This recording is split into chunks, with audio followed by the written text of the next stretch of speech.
बरं तुला काय वाटतं सिलेक्शन होईल की नाही आज? हे बघा, माझा ना स्वामींवर विश्वास आहे. स्वामी नेहमी म्हणतात भिऊ नको मी तुझ्या पाठीशी आहे. हो म्हणून I am confidential. I am confidential. ठीक आहे, मग तू एक काम कर, डोळे झाकून स्वामींची प्रार्थना कर. आपण बघूया तुला पुढे जायची संधी मिळतीये का. 1 2 3 स्टार्ट.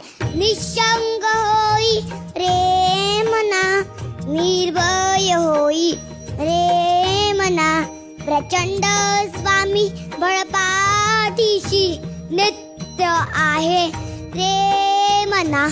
अतार्क्य अवधूत हे स्पर्शगामी, अशक्य ही शक्य करतील स्वामी, अशक्य ही शक्य करतील स्वामी.